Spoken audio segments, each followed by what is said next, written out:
پڑھ لیجیے۔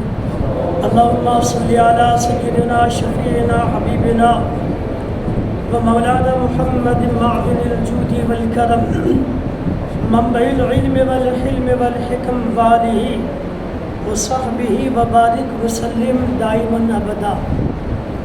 قرآن کریم 13واں پارہ سورہ ابراہیم، رکوع نمبر ہے 18 اور آیت نمبر ہے 31۔ اللہ رب العالمین جل جلالہ کا فرمان عالی شان ہے، قل لعبادی الذین آمنوا یقیموا الصلاۃ وینفقوا مما رزقناہم سرا وعلانیۃ من قبل ان یأتی یوم لا بیع فیہ ولا خلال۔ قرآن کریم کی اس آیت مقدسہ کا مطلب یہ ہے کہ مصطفیٰ کریم آپ میرے ان بندوں سے فرما دیجئے، قل آپ کہہ دیجئے، لعبادی الذین آمنوا میرے ان بندوں سے جو ایمان لے کر کے آئے۔ اللہ کہہ رہا ہے اپنے نبی سے کہ میرے ان بندوں سے جو ایمان لے کے آئے ان سے کہہ دیجئے، کیا کہے؟ یقیم الصلاۃ، نماز قائم ہے۔ اللہ نے کہا مسلمانوں سے کہہ دیجئے کہ یقیم الصلاۃ، نماز قائم رکھے، وَيُنْفِقُوا مِمَّا رَزَقْنَاهُمْ سِرًّا وَعَلَانِيَةً اور ہمارے دیے میں سے کچھ ہماری راہ میں چھپے اور ظاہر خرچ کر۔ اللہ رب العالمین نے مسلمانوں کو مصطفیٰ کریم کے ذریعے سے 2 پیغام دیا۔ ایک پیغام ہے نمازوں کی پابندی کرنا، دوسرا پیغام ہے خدا نے جو رزق دیا ہے بندوں کو اللہ ہی نے دیا ہے۔ فرماتا اللہ تعالیٰ کہ ہم نے جو تم کو روزی دیا ہے نا، کچھ چھپ کر کے کچھ ظاہر کر کے، یعنی کچھ فرض ادا کرو زکوٰۃ کے نام پر، کچھ نفل ادا کر لو، زکوٰۃ دینا ہو تو دکھا کر کے دو، نفلی صدقات کرنا ہو تو کسی کو پتہ نہ لگے، تم جانے تمہارا خدا جانے، یعنی دکھاوے کے طور پر نہ دو۔ اللہ فرماتا ہے کہ ہمارے دیے میں سے کچھ ہماری راہ میں خرچ کرو۔ 2 پیغام ہے نا، ایک ہے نماز پڑھنا اور ایک ہے اللہ کی راہ میں خرچ کرنا، یہ 2 پیغام ہیں۔ یہ پیغام کس کو ہے؟ ذرا بولے، مسلمانوں کو ہے نا مسلمانوں کو۔ لیکن کتنے مسلمان خدا کے اس پیغام پہ عمل کرتے ہیں؟ کتنے مسلمان عمل کرتے ہیں؟ اگر ہمیں دنیا کا کوئی آدمی پیغام دے تو ہم اس کو تو سمجھتے ہیں یا اللہ کا پیغام ہے نا، اور وہ مسلمانوں کے لیے خاص ہے۔ اللہ نے کہا لعبادی الذین آمنوا، یہ میرے ان بندوں کو پیغام ہے جو مسلمان ہے۔ یہ رب کا پیغام خاص مسلمانوں کے لیے ہے۔ کتنے مسلمانوں کو خدا کا پیغام یاد ہے؟ کتنے مسلمان یہ سب سمجھتے ہیں کہ مجھ کو دین پہ عمل کرنا ہے؟ 80% مسلمان کلمہ پڑھ لیا، سمجھتا ہے کہ ہم فری ہو گئے، کچھ نہیں کرنا ہے۔ دل کی باتوں کو تو ہر کوئی مانتا، نفسانی خواہشات پہ تو اکثر لوگ دوڑ پڑتے ہیں۔ بیوی بلا لے، بچہ بلا لے، رشتہ دار بلائے اور کچھ فائدہ دکھا دے، اپنے فائدے جو اس کو سمجھ میں آتا ہے یہ میرا فائدہ ہے، اس فائدے کو پانے کے لیے لبیک کہہ کر کے بندہ رات کو دوڑتا ہے۔ آدھی رات کو بلا لے، تم کو 1000 روپے ملے گا، آ جاؤ، تو بندہ دین قربان کر کے چلا جاتا۔ تو کیا آپ سمجھتے، ہم سمجھتے کہ نماز پڑھنے سے فائدہ نہیں ہوگا، خدا کی راہ میں خرچ کرنے سے کچھ فائدہ نہیں ہوگا، صرف پیسہ کمانے سے ہی فائدہ ہوگا کیا؟ ہم تو یہ سمجھتے ہیں نا کہ جہاں 500 ملے، 1000 ملے، فائدہ ہے، بس چلو۔ لیکن خدا نے کہا کہ کچھ ہماری راہ میں خرچ کرو، تو کیا خدا کی راہ میں خرچ کرنے سے کچھ فائدہ نہیں ہوگا؟ کچھ نہیں ملے گا۔ دنیا کے لوگ کہے جا کہ 1 گھنٹہ محنت کرو تمہیں کچھ ملے گا، تو بندہ جاتا ہے۔ لیکن رب نے کہا نا کہ نماز پڑھو، ہماری راہ میں کچھ خرچ کرو، تو کیا نماز پڑھنے سے کچھ نہیں ملے گا؟ یہ تو سب جانتے ہیں بہت ملے گا۔ نماز پڑھنے سے جنت ملے گی، نماز پڑھنے سے عذاب قبر سے بچے گا، بے شمار فائدہ ہے۔ لیکن پھر بھی کتنے مسلمان عمل کرتے ہیں؟ ہر مسلمان جانتا ہے، تمام مسلمانوں کا ایمان کہ خدا کی راہ میں خرچ کرنے سے کچھ نہ کچھ ملے گا ضرور. کتنے خرچے کرتے ہیں؟ کتنے لوگوں نے دل بڑا کیا ہے خدا کی راہ میں خرچ کرنے کے لیے؟ کچھ نہیں. ہم سب سنتے ہیں ایمان ہے ایسا ہوگا، عمل کہاں ہے؟ ہر بندے کا ایمان ہے کہ خدا راضی ہوگا تو بخشش ہوگی، پر کتنے خدا کو راضی کرنے کا کام کرتے ہیں؟ ہر بندہ یہ جانتا ہے کہ گناہ کرنے سے خدا ناراض ہوتا ہے. کتنوں نے گناہوں سے بچنے کی کوشش کی ہے؟ یہ تو دنیا جانتی ہے، ہر کوئی جانتا ہے. یہ کوئی آج وہ اندھیرے میں رہنے والی زندگی یا دنیا نہیں ہے، یہ تو آج دن کے اجالے کی طرح لوگ سمجھتے ہیں صحیح کیا ہے غلط کیا ہے. مگر پھر بھی ہم میں بہت لوگ آنکھیں بند کر کے غلط راستے پہ چلنا ہی چلنا. اللہ فرماتا قل لعبادی الذین آمنوا یقیموا الصلاۃ وینفقوا مما رزقناہم سرا وعلانیۃ من قبل ان یأتی یوم لا بیع فیہ ولا خلال. اللہ فرماتا مصطفیٰ ان مسلمانوں کو، میرے ان بندوں کو جو کلمہ پڑھتے ہیں، مسلمان ایمان والے، ان کو پیغام دے نماز قائم رکھے، ہمارے دیے میں سے کچھ ہماری راہ میں خرچ کرے، چھپی اور ظاہر، اس دن کے آنے سے پہلے. من قبل ان یأتی یوم لا بیع فیہ ولا خلال، اس دن کے آنے سے پہلے جس میں نہ کوئی سودا ہے نہ کوئی یارانہ. اس دن کے آنے سے پہلے جس میں کوئی سودا نہیں اور نہ کوئی یارانہ، یعنی قیامت کے دن کے آنے سے پہلے جس میں کوئی سودا نہیں ہے کہ بندہ خرید کے یا بیچ کے کچھ لے لے، پیسے دے کے کسی سے نیکیاں خرید لے. قیامت میں ہوگا ایسا کیا کہ لاکھ روپیہ دیا 10 نیکی دے دو؟ قیامت میں ایسا ہوگا؟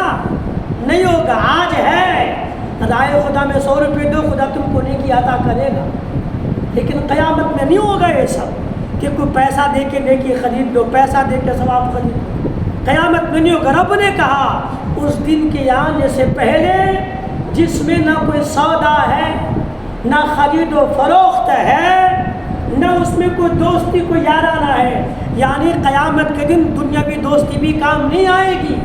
ہاں جو خالص خدا کی رضا کے لیے دنیا میں کوئی مسلمان کسی مسلمان سے دوستی کرتا ہے، یہ دوستی قیامت میں کام آئے گی. یعنی ہم اعلیٰ حضرت سے دوستی کرتے ہیں دیکھے نہیں مگر خدا کے لیے، غریب نواز سے دوستی کرتے ہیں ان کو دیکھے نہیں مگر خدا کے لیے ان سے محبت کرتے ہیں، غوث اعظم کو دیکھے نہیں مگر خدا کے لیے غوث پاک سے محبت کرتے ہیں، ان سے دوستی کرتے ہیں. تو یہ دوستی قیامت میں کام تو آئے گی، مگر یہ دنیاوی دوستی خدا کے لیے نہ اپنے نفس کے لیے ہو، یہ دوستی قیامت میں کام نہیں آئے گی. آج کتنے جوان لوگ ہوں گے نا جو فری فائر کھیلنے کے لیے دوستوں کے پاس بیٹھتے ہوں گے، ان جوانوں کو یہاں بیٹھنے کا ٹائم نہیں ہے. کتنے لوگ جا کے محلے کے 4 راست میں بیٹھیں گے، دنیا کے فضول باتیں بکواس بازیاں کریں گے، پر ان کو محفل میں بیٹھنے کا ٹائم نہیں ہے. کتنے لوگ رات کو 11 بجے تک دوستوں کے پاس بیٹھے ہوتے ہیں، ان کو نماز پڑھنے کا ٹائم نہیں، دین کی محفل میں بیٹھنے کا ٹائم نہیں ہوتا ہے. یعنی فضول میں 5 گھنٹہ برباد کرنے کے لیے وقت ہے ان کے پاس، لیکن 20 منٹ 25 منٹ ثواب کمانے کے لیے بیٹھنے کا ٹائم نہیں ہے. یہ بیوقوفی نے تو کیا ہے، اسی کے پاس 5 گھنٹہ بکواس بازی کرنے کے لیے وقت ہے، لیکن ثواب کمانے کے لیے 20 منٹ نہیں ہوتا ان کے پاس. جو لوگ اپنے نفسانی خواہشات کے دوستی کرتے ہیں، نفس کے لیے دوستی کرتے ہیں، اپنی ذات کے لیے دوستی کرتے ہیں، خدا کے لیے نہیں. اللہ فرماتا قیامت کے لیے دوستی کام نہیں آئے گی. یعنی قیامت کے دن نہ سودا ہوگا نہ اس قسم کی دوستیاں کام آئے گی. آج کتنے لوگ ہیں دوستی بد مذہبوں کے ساتھ کر کے بیٹھے ہیں، کتنے لوگوں کی دوستی ہے جو خدا کے دشمن کے ساتھ دوستی کر کے بیٹھے ہیں. وہ کیا سمجھتے یہ دوستی قیامت میں کام آئے گی؟ نہیں، یہ دوستی وبال جان وبال ایمان ہے. قیامت میں یہ دوستیاں نقصان دہ ہوگی، ایسی دوستی قیامت میں کام نہیں آئے گی. رب فرماتا ہے من قبل ان یأتی یوم لا بیع فیہ ولا خلال. مصطفیٰ کریم ان مسلمانوں کو پیغام دو کہ دنیا میں زندگی ہے تو نماز کی پابندی کرو. رب نے مال دیا ہے، پیسہ دیا ہے، دولتیں دی ہے، تو ان دولتوں کو ان مالوں کو کچھ خدا کی راہ میں خرچ کرو. کبھی چھپ کر کے یعنی بغیر دکھا کر کے، کبھی زکوٰۃ کے نام پر لوگ دیکھے تو دیکھے دکھا کر کے، کبھی ظاہر میں، کبھی چھپ کر کے خدا کے نام میں خرچے کرو قیامت کے آنے سے پہلے، اس لیے کہ پھر قیامت میں نہ خرچہ کر پاؤ گے نہ وہاں دوستی کسی طرح کے کام آئے۔ اللہ کا پیغام ہے، لیکن افسوس ہے کہ ہم صرف سن سکتے ہیں، عمل ہم میں کتنے کرتے ہوں گے یہ ساری دنیا جانتی ہے، ہم خود بھی جانتے ہیں۔ اللہ کی راہ میں خرچ کرنے سے کم نہیں ہوتا، بلکہ اللہ بڑھا کے دیتا ہے۔ کیسے؟ قرآن کریم دوسرا پارہ سورۃ البقرہ رکو نمبر 16 آیت نمبر 245، اللہ رب العالمین کا فرمان عالی شان ہے۔ یہ قرآن ہے، کیونکہ ہوا میں تیر نہیں مارتا ہوں میں، تو آیت اس لیے بتا دوں یہ آیت نمبر تاکہ آپ بھی جا کے کبھی پڑھو قرآن اور دیکھو کہ یہ مولانا صاحب جو بیان کرتے ہیں غلط ہے کہ صحیح ہے، کبھی پڑھیے آ کے کھول کے دیکھیے۔ آیت نمبر 245 سورہ بقرہ کی رکو نمبر 16 کی ہے۔ اللہ فرماتا من ذا الذی یقرض اللہ قرضا حسنا فیضاعفہ لہ اضعافا کثیرا واللہ یقبض ویبسط والیہ ترجعون۔ یہ قرآن ہے نا، یہ میری آپ کی بولی نہیں ہے، اللہ رب العالمین کا فرمان ہے، یہ رب نے کہا ہے۔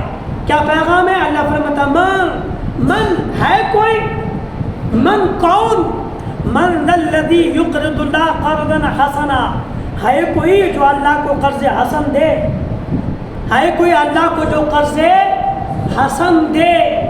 قرضہ سمجھتے نا کسی کو ادھار دینا، کوئی ہے اللہ کا بندہ جو خدا کو ادھار دے، قرض حسن ہے۔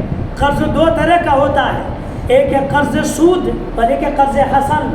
قرض سودی لوگوں کو دیا 100 روپیہ اور 2 دن کے بعد لے گا 220 روپئے، 120 روپیہ، کسی کو 1,00,000 روپے دے دیا، یہ بھی قرضہ ہے، مگر 1 مہینے کے بعد 1,00,000 2,000 1,20,000 روپے لے گا، یہ سود ہے بھئی، یہ حرام ہے۔ میں بتاؤں گا آپ قرآن کریم کی آیتوں کو پروف کر کے کہ جو لوگ سود کا قرض کرتے ہیں ان کے لیے نقصان کتنا بڑا ہے۔ یہ قرض سود کا نہیں، یہ قرض حسن ہے، یہ قرض ہاں میرے یارو عمل کیجئے گا، آج نہیں نا، سنیے گا حدیث شریف میں آتا جو بندہ 1 پیسہ حرام کا کھاتا ہے 40 دن تک اس کی کوئی عبادت خدا کے بارگاہ میں قبول نہیں ہوتی۔ دعا تو دور کی بات ہے، دعائیں تو دور کے بعد، ایک حرام کا پیسہ چاہے سود کا ہو، بیاج کا ہو، لوٹ کر کے ہو، کسی کا حق مار کے ہو، کوئی بھی طریقے سے ہو، حرام کا 1 پیسہ کھانے والا وہ منحوس انسان ہے جن کی کوئی بھی عبادت 40 دن تک خدا کے بارگاہ میں قبول نہیں ہوتی۔ حوالہ مکاشفۃ القلوب میں امام غزالی نے حدیثوں کو پیش کیا ہے، جو بندہ 1 درہم سود کا کھاتا ہے گویا وہ اپنی ماں سے 36 بار زنا کا گناہ کرتا ہے۔ اب کیا سمجھتے ہیں؟ قرآن کریم کی 3 پارے میں ہے کہ جو بندہ سود کھاتا ہے بند نہیں کرتا، اللہ فرماتا ہے کہ سود کھانے والا اگر سود کھانا نہ چھوڑے تو پھر وہ تیار ہو جائے خدا سے لڑائی کرنے کے لیے۔ یہ قرآن میں ہے، میں آپ کو آیتیں پڑھ کے دکھاؤں گا 2-4 دن کے بعد کہ سود کھانے کا وبال کتنا بڑا ہے۔ بھئی آدمی سود کا کاروبار کرے، کچھ بھی کرے، سونا تھوڑی کھاتا ہے، کوئی چاندی کھاتا ہے کیا؟ ذرا بولے نا آپ لوگ پوچھے سے، کوئی سونا کھاتا ہے، چاندی کھاتا ہے، پیسہ کھاتا ہے؟ آخر کھانا ہی کھاتا ہے، وہی 2 روٹی کھائے گا، دال روٹی کیا کھائے گا؟ وہی دال روٹی کھائے گا، وہی دال گوشت کھائے گا، ہائے سے گوشت منڈا کھائے گا، یہی نا؟ گوشت منڈا غریب بھی کھا لیتا ہے، دال روٹی غریب بھی کھاتا ہے۔ کتنا بھی سودی کاروبار، بیاج کا کاروبار، ہم حرام کا کاروبار کریں لیکن کوئی پیسہ نہیں کھاتا، کوئی پیسہ، کوئی پھول پہ نہیں سوتا، کوئی پیسے پہ بچھا کر کے پیسوں کا گدا بنا کے نہیں سوتا۔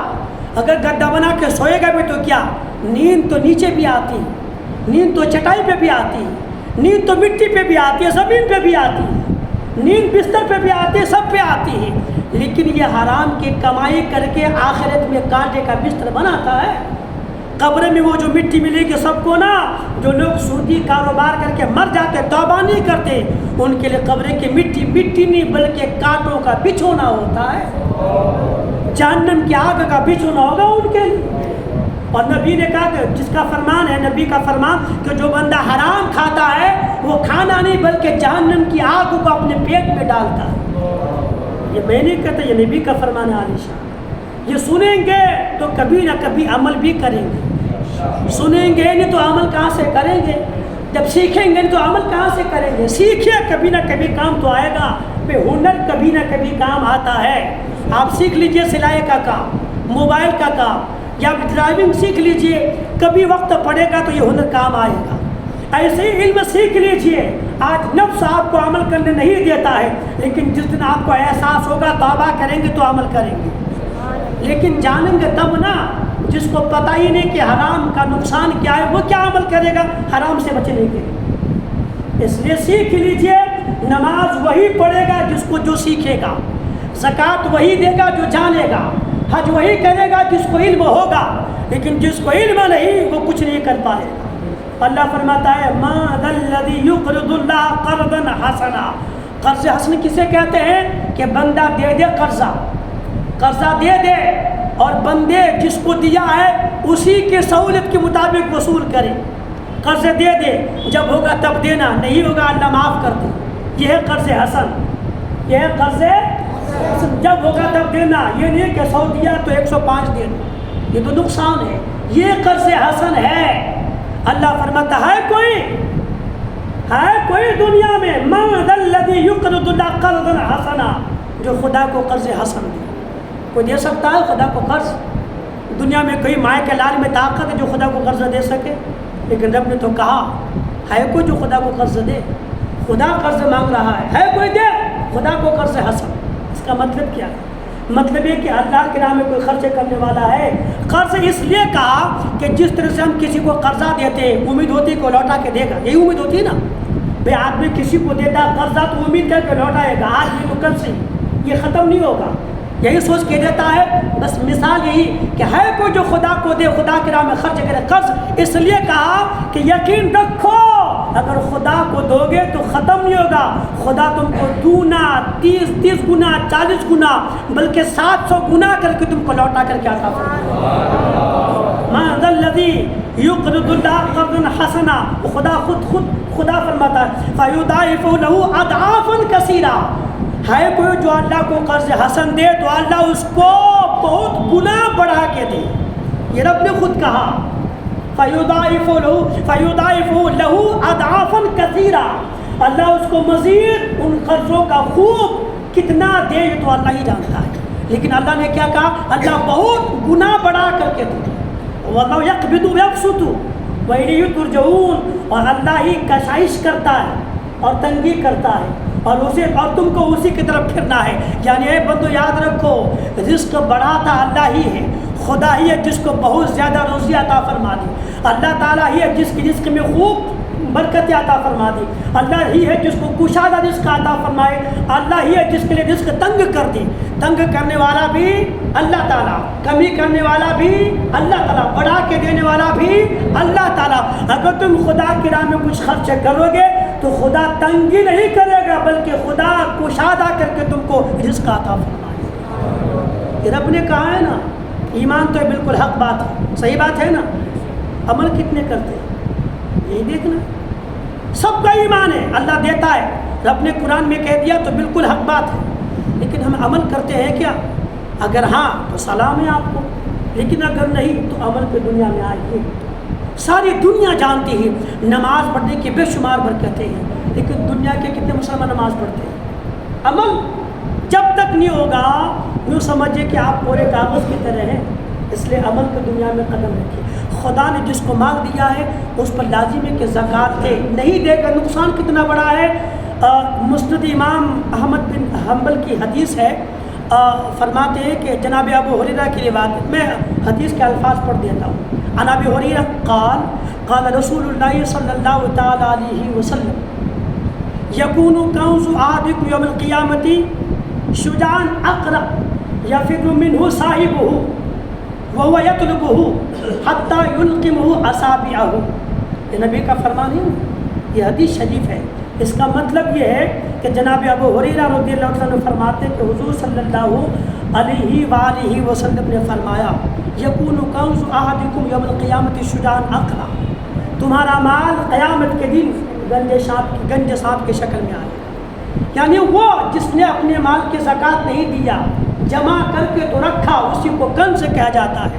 وہ مال جس کو جمع کر کے رکھا جائے مگر زکوٰۃ نہ دیا جائے وہ کنز ہے، اس کے لیے وبال ہے۔ نبی فرماتے ہیں، قرآن میں بھی ہے اور یہ حدیث میں بھی ہے، سرکار فرماتے ہیں کہ یہ کنز، یہ خزانہ تمہارا کل قیامت کے دن گنجا سانپ بن کر کے تمہارے سامنے آئے۔ پھر کیا ہوگا؟ نبی فرماتے ہیں کہ یفر منہ صاحبہ، وہی خزانہ والا اس گنجے سانپ کو دیکھے گا جو بھاگے گا اس سے، اس سانپ سے دور بھاگے گا۔ نبی فرماتے وہ وَيَطْلُبُهُ، اور وہ خزانہ جو سانپ کی شکل میں ہے اس کو ڈھونڈتا پھرے گا حتیٰ کہ پالے گا اس کو۔ تب کیا ہوگا؟ حتیٰ يُلْقِمُهُ أَصَابُهُ، پھر وہی گنجا سانپ، وہی خزانہ جو سانپ کی شکل میں سانپ بن کر کے آئے گا اس کو پکڑے گا یہاں تک کہ ان کی انگلیوں کو چبانا شروع کر دے گا۔ یہ ان کی سزا ہوگی جن کو خدا نے مال تو دیا مگر مال کی زکوٰۃ نہیں نکالا ہے۔ زکوٰۃ نہ نکالنے والوں کی سزا یہی ہے، وہی مال جو محبت میں جمع کر کے رکھتا ہے، قیامت کے دن وہ مال سانپ بن کر کے ان کی انگلیوں کو چباتا پھرے گا، کھاتا رہے گا، ڈستا رہے گا اور وہ بندہ چیختا رہے گا مگر زکوٰۃ نہیں دیا تھا، اس لیے قیامت کے دن عذاب میں گرفتار۔ اس لیے خدا نے مال دیا ہے نا تو زکوٰۃ نکالیں، اللہ اس کی برکتیں بھی عطا فرمائے گا۔ زکوٰۃ کا ایک تو مسئلہ ملاحظہ کریں، وہ بندہ جس کے پاس 52.5 تولہ چاندی ہے نا، یا 52.5 تولہ چاندی نہیں، آدھا تولہ سونا ہے، 2 تولہ چاندی ہے، کچھ پیسہ جمع ہے، یہ سب مل کر کے 52.5 تولہ چاندی کے برابر قیمت ہو سکتی ہے۔ میں نے کل ہی پوچھا، آج کے زمانے میں سونا کی جو قیمت ہے نا، 1 تولہ سونا کی قیمت آج 65,000 ہے اور 1 تولہ چاندی کی قیمت ہے 750 روپے۔ ملٹی پلے کریں گے، ذرا کریں ملٹی پلے کرے، آئے گا 52.5 750 روپے انٹو 52.5 نہیں آتا ہے، نہیں، میں آپ کو کر کے دکھاؤں۔ درود شریف پڑھے، اللہم صلی علی سیدنا شفیعنا حبیبنا محمد صلی اللہ علیہ وسلم، صلاۃ و سلام علیہ۔ 52.5 ملٹی پلے 750 روپے، یہ دیکھیے 39,375 لگ بھگ 40,000 روپے، صحیح ہے۔ 52.5 تولہ چاندی کی قیمت آج کے زمانے میں 39,375 روپیہ ہوتا ہے، 39,340 مان لیجیے، کم سے قریب ہے نا، یا 39.5 مان لیجیے، 39,000 نا، 39,500 روپے مان لیجیے۔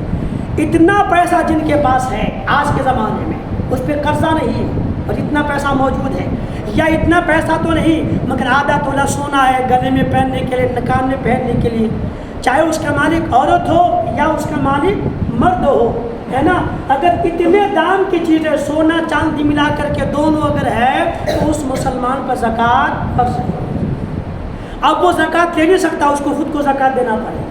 کوئی اگر ایسی عورت ہے جس کے پاس گلے میں کان میں ہے اور 1 تولہ سونا ہے، کچھ پیسہ ان کے پاس مزید ہے، 1 تولہ سونے کی قیمت آج کے زمانے میں 65,000 65,000 روپیہ ہے، تو جن کے پاس 1 تولہ سونا ہے وہ 40 کے اوپر کا پیسہ ہوتا ہے۔ تو اگر جن کے پاس 1 تولہ سونا یا کچھ پیسہ رقم 1,000 روپیہ مزید ان کے پاس ہے تو اس مسلمان پر زکوٰۃ فرض ہے، اس کو اپنی مالوں کے زکوٰۃ نکالنا پڑے گا۔ اب چاہے وہ مجبور ہو، ہماری نظر کے سامنے اس کا کوئی ہو نہ ہو، مان لو کوئی بیوہ ہے، شوہر نہیں، بچہ کوئی نہیں، مگر ان کے پاس 1 تولہ سونا ہے، کچھ پیسہ جمع ہے، اب اس میں بھی اس کا کوئی نہیں، بیوہ ہے، شوہر نہیں، اس کو زکوٰۃ دو نہیں، اگر ان کے پاس 1 تولہ سونا اور کچھ پیسہ موجود ہے، آدھا تولہ سونا، کچھ چاندی اور کچھ پیسہ ہے، اور جن کی قیمت سب ملا کر کے 40,000 تک پہنچتی ہے تو ان کو زکوٰۃ دینا لازم ہے۔ وہ زکوٰۃ نہیں لے سکتے، ان کو زکوٰۃ خود دینا۔ اس لیے محسوس کیجئے اور معلوم کر کے سمجھیے کہ ہمیں دنیا کی زندگی میں عمل کرنا ہے۔ زکوٰۃ نہیں دینے کا نقصان بہت بڑا ہے، زکوٰۃ دینے کا فائدہ ہے۔ جس مسلمان کے پاس ابھی کچھ نہیں ہے مگر LIC کے نام پر پیسہ جمع ہے، بینک میں پیسہ جمع ہے، یا کہیں اور کوئی اسکیم وغیرہ جس میں پیسہ جمع کر کے رکھا ہے، ابھی کچھ نہیں مگر پیسہ جمع ان کے پاس ہے، ان کے پاس 1 لاکھ ہے، 50,000 روپے جمع اگر ان کے پاس ہے، کوئی قرضہ وغیرہ نہیں ہے تو ان پر زکوٰۃ فرض ہے۔ مجھے زکوٰۃ دینا پڑے گا، نہیں دے گا گنہگار ہوگا۔ اچھا ایک بات اور سن لیجئے، جن کے پاس پچھلے رمضان کو پیسہ تھا، رمضان آ گیا، پیسہ موجود ہے، ابھی زکوٰۃ نہیں نکال رہا ہے، 2 مہینہ لیٹ کر دیا، تو علماء فرماتے ہیں کہ جو زکوٰۃ دینے میں جتنی دیر کرے گا اتنا گناہ ہوگا۔ ایک بات اور سن لیجئے، مسلمانوں یہ سمجھ لیا کہ رمضان تو رمضانی زکوٰۃ فرض ہے، ایسا نہیں ہے۔ اگر کسی کے پاس محرم میں پیسہ تھا اور بندہ محرم کے آتے ہوئے صاحب مال ہو گیا، محرم کے مہینے میں مال آیا اور پھر محرم آتے آتے مال اتنا ہے، 1 سال ہو گیا محرم میں، تو اس پر لازم ہے کہ محرم ہی میں زکوٰۃ نکالے، وہ رمضان کا انتظار نہ کرے، جتنا انتظار کرے گا گنہگار ہوگا۔ اس رمضان ضروری نہیں ہے۔ ہاں یہ اور بات ہے کہ کسی پر محرم میں زکوٰۃ فرض ہوتا ہے، مگر ابھی محرم آیا نہیں اور ابھی نکال رہا ہے، تو اللہ ثواب عظیم عطا فرمائے گا۔ پیشگی اگر ادا کرتا ہے، پہلے ہی سے اگر ادا کر لیتا ہے تو ثواب خدا عطا فرمائے گا، یہ اچھا ہے، لیکن لیٹ کرے گا تو گنہگار ہوگا۔ اللہ تعالی ہم سب کو عمل کی توفیق عطا فرمائے۔ ایک مسئلہ روزہ توڑنے کے لیے ملاحظہ فرما لیں۔ کوئی بندہ روزے دار ہے اور اس کو یاد ہے کہ میں روزہ ہوں، مگر جان بوجھ کر کے وضو کر کے غرغرہ کر لیا، یہ روزہ ہے مگر پھر بھی کلی کرتے کرتے غرغرہ کر لیا، اگر پانی کا ایک قطرہ حلق کے نیچے اتر گیا روزہ ٹوٹ جائے گا اس کا۔ اگر بھولے سے ایسا ہے تب تو روزہ نہیں ٹوٹے گا، لیکن یاد ہے مگر پھر بھی غرغرہ کر رہا ہے اور ایک قطرہ پانی اتر گیا گلے کے نیچے، روزہ ٹوٹ جائے گا۔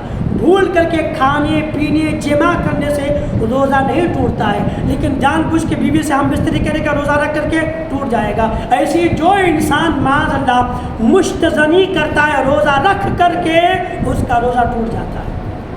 ہاں بندہ رات دن کو سویا، ابھی جا کے سو جائے گا، لیکن خواب دیکھا اور خواب میں احتلام ہو گیا، جس کو رات میں نائٹ فیل کہتے ہیں، دن میں احتلام ہو گیا، تو اگر احتلام ہو جائے، احتلام ہونے سے روزہ نہیں ٹوٹتا ہے، مشت سے نہیں کرے گا، مٹھ مار کے کرے گا تو روزہ ٹوٹ جائے گا۔ اللہ تعالی ہم سب کو عمل کی توفیق عطا کرے۔ الفاتحہ۔